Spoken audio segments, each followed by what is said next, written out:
War. What is it good for? Absolutely nothing. Say it again.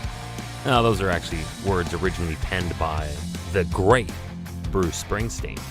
But it's true. War is ugly. War is hell. But there have been events throughout the history of wars, from all times, that have set our human race on radical new courses in history. Some for the good, but of course most for the bad. Hi, I'm Chris May, writer, producer, and host of This Day in Weather History, now in its second big year from the Weather Network in Canada.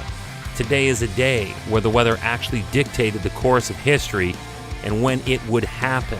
This day in weather history. On July 25th, 1945, General Thomas Handy issued an order to General Carl Spaatz, commander of the U.S. Army Strategic Air Forces in Guam, to deliver the first special bomb as soon after August 3rd as weather permitted for visual targeting. This was the beginning of something most could not even comprehend yet. The target was to be selected from a list of 4. From Hiroshima, Kokura, Niigata, and, added that day, Nagasaki. But this was not a conventional drop, and for this they wanted a clean line of sight so they could survey the damage from above.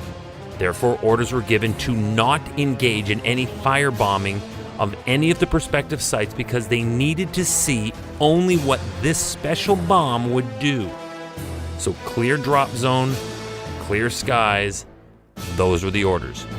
On August 6th, 1945, the first atomic bomb to be used as a weapon was dropped on Hiroshima, Japan, at approximately 8:15 in the morning. It was nicknamed Little Boy, and it was released from the Enola Gay B-29 bomber piloted by Brigadier General Paul Tibbets. Despite killing 80,000 people instantly, the Japanese War Council still refused to surrender. Enter the Fat Man. It was the next atomic bomb ready to go, scheduled for August 11th if necessary, and apparently now it was. But bad weather was forecast for the August 11th drop.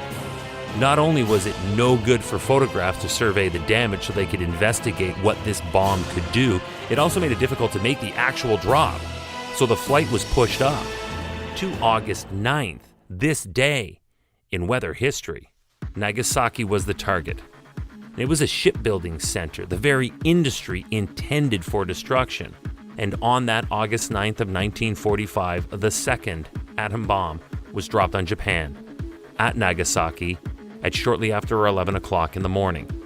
It detonated 1,650 feet above the city. The explosion unleashed the equivalent force of 22,000 tons of TNT, killing an estimated number of people between 60 and 80,000.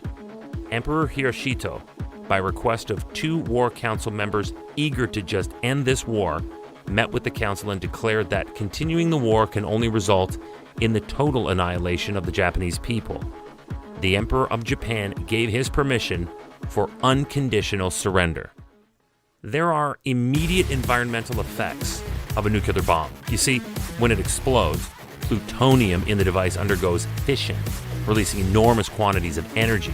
The initial blast creates a blinding flash, followed by temperatures in the area of the explosion reaching upwards of 10 million degrees Celsius.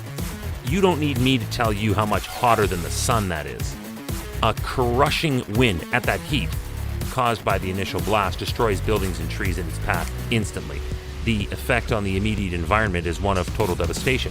The extreme heat of thermal radiation burns everything in its path, including animals, trees, buildings, and people. Many of those who did not die from radiation or burns later developed cancers from the radiation. Here's the other thing. Containment of the radiation is impossible and leads to water and forest contamination. Radioactive particles can travel from the site of an atomic bomb explosion and contaminate bodies of water, including aquatic life like fish. On top of that, genetic mutations and disease in the generations of animals and humans following contamination would also occur. Yes, this kind of war is a no-win proposition for all involved. And it all got started on August 6th with the big one going off August 9th. And it was determined by the weather. This day in weather history. Tomorrow is August the 10th, and it was here when a line of severe thunderstorms covered, count this, southeastern South Dakota and northeastern Nebraska. Also across all of Iowa, northern Illinois, southern Wisconsin, Indiana, southwestern Lower Michigan, and western Ohio. Woo! It did it all in one short 14-hour sweep. Tomorrow, on this day in weather history, with me, your host, Chris May.